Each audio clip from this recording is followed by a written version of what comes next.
Na burocracia soviética, Satanás não era mais que um estagiário. Esta é a Visão Libertária, sua fonte de informações descentralizadas. Este artigo foi sugerido e escrito por Rodolfo Andrello, revisado por JJ Liber e narrado por mim, Rafael. Conforme os anos vão passando, é cada vez mais frequente que pessoas sem caráter busquem torcer fatos históricos a fim de dar uma roupagem heróica a indivíduos como Joseph Stalin. Tal estratégia contempla não somente a negação dos crimes cometidos pelo psicopata soviético, como também o enaltecimento das supostas conquistas. Apesar dessas campanhas de desinformação, é uma dádiva o fato de ainda existirem na Rússia testemunhas oculares da tragédia que foi o comunismo e que buscam eternizar a memória de algumas de suas vítimas. Por serem testemunhas oculares, suas declarações estão blindadas da maioria das tentativas de falseamento histórico praticadas pelos stalinistas. É o caso, por exemplo, do russo Georgy Shajet, cujo avô, Pavel Zabotin, foi morto pelo órgão antecessor da KGB, sendo fuzilado em 1934 pela acusação de ser inimigo do povo. Temendo que pessoas como Shajet possam tornar-se um estorvo, recentemente, a Rússia tem tomado medidas para ocultar informações dos anos de 1937 e 1938, período conhecido como o Grande Terror, ou o Grande Expurgo. Só nesse lapso temporal, o número de pessoas fuziladas foi de mais de 1 milhão, com 4 milhões indo para trabalhos forçados e mais de 6 milhões sofrendo deportação. Para chegar às identidades das vítimas de Stalin, historiadores como Jan Hashinsky e o pesquisador Denis Karagodin vêm buscando acesso a documentos dos períodos dos expurgos, mas vêm encontrando imensa dificuldade na execução do projeto. O avô de Shajet também foi uma das vítimas do açougue soviético. Em seu trabalho investigativo, Sergei Prudovsky, também historiador, relata que houve um grande número de pessoas ordenadas a trabalhar em 1935 na construção da ferrovia do leste da China. Porém, para a infelicidade deles, diversos dos homens que retornaram foram classificados como espiões da Alemanha e do Japão, sendo muitos deles condenados à morte. Por mais que o assunto seja tabu e tratado na Rússia como segredo de Estado, algumas pessoas, de forma voluntária, tentam colaborar com aqueles que perderam parentes para o regime genocida.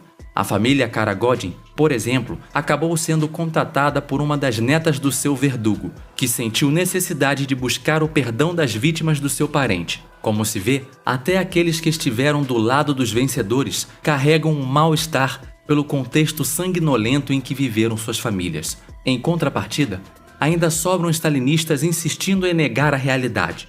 Depois da morte de Lenin, teve início na União Soviética um verdadeiro pandemônio em meio ao alto escalão do Partido Bolchevique. Isso porque Stalin decidiu que precisava adotar medidas drásticas para garantir o poder absoluto. E nada disso era, como insistem alguns, uma espécie de mal necessário em prol da revolução. O derramamento de sangue veio diretamente da psicopatia de Stalin. A própria viúva de Lenin chegou a declarar em uma reunião de 1926 que Stalin colocaria o próprio Lenin na prisão se naquela altura ele ainda estivesse vivo. Por mais que stalinistas tentem negar, o fato é que Stalin era paranoico e tinha claros sintomas de psicopatia. O historiador russo Boris Elizarov chegou a publicar esboços de cartoons desenhados por Stalin, os quais ele fazia durante as reuniões para se divertir. Os desenhos mostravam a execução e tortura dos desafetos de Stalin, como o cartoon de Nikolai Bryukhanov, que mostrava o ministro pendurado pelos genitais. Para lidar com suas inseguranças, Stalin providenciou até mesmo o extermínio massivo da velha guarda do Partido Bolchevique. Ele simplesmente não queria correr o risco de ser superado em prestígio por qualquer um dos que atuaram ao lado de Lenin, providenciando um a um a morte de todos que podiam atuar como lideranças. Esses incidentes só confirmam o que já há muito se sabe. A pior coisa que pode acontecer para um comunista é ser governado por comunistas que não são seus amigos. Dentre os comunistas de 1917, poucos morreram de morte natural. Antes de conseguir provocar a morte de Trotsky por meio de um lacaio na América Latina, Stalin teve de se contentar em atormentar a família do seu rival. Sergei, filho caçula de Trotsky, foi fuzilado ao se recusar a denunciar o paradeiro do pai, ainda que o rapaz nem sequer fosse envolvido em atividades políticas. Depois do suicídio de uma de suas filhas, a primeira mulher de Trotsky escreveu para ele em uma carta: "Nossos filhos foram condenados. Não acredito mais na vida. Não acredito que eles cresçam. A todo momento, espero algum novo desastre." Mas se esse foi o inferno da família dos adversários de Stalin, na casa do ditador, a coisa não era melhor. Nadezhda Aleluieva, esposa de Stalin, também suicidou-se. Svetlana Aleluieva, filha do ditador, também não aguentou e fugiu para os Estados Unidos. Não podendo negar a realidade dos fatos, alguns comunistas ainda buscam amenizar a experiência stalinista, tendo por base uma suposta melhoria das condições da classe trabalhadora na Rússia.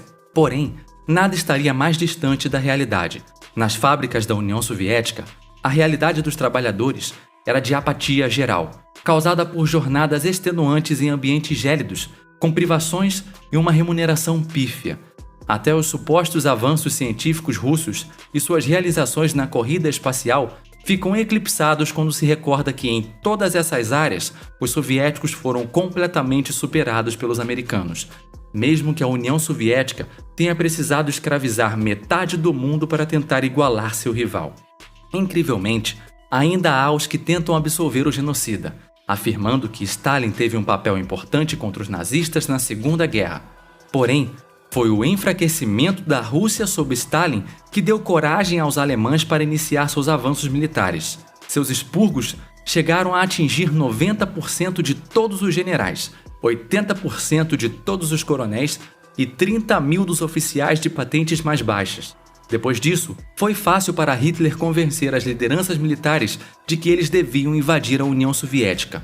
O argumento de Hitler foi: eles não têm mais generais. Pro azar de Hitler e para nossa sorte, o general Inverno ainda estava no posto. Mérito da mãe natureza, e não da mãe Rússia. Em seus últimos anos de vida, Stalin até acreditava que havia uma conspiração dos médicos para envenenar membros do Partido Comunista. Muitos deles foram presos e mortos. Circunstâncias como essas mostram como a política soviética era autofágica. Absolutamente nada poderia florescer sem que despertasse a inveja e a desconfiança da alta burocracia. Para concluir, o quadro aqui apresentado é um resumo, mas acreditamos que tais informações possam ser úteis em meio à enxurrada de insanidades que atualmente se publica na grande mídia e na imprensa. Por fim, para evitar as insuportáveis críticas tradicionais, não utilizamos em nosso conteúdo nenhum argumento tirado de fontes liberais ou conservadoras. As fontes vêm em boa parte do portal www.marxismo.org.br e dos livros lá citados. Então, poupe sua saliva, meu querido jovem barbudinho ou minha querida jovem do cabelo roxo. As acusações de fake news aqui não vão colar. Obrigado por sua audiência. Se você gostou deste vídeo, clique no ícone de curtir abaixo e compartilhe o vídeo em sua rede social. Se você deseja ser notificado de outros vídeos, clique em se inscrever e depois no ícone de campainha. Um abraço e até a próxima.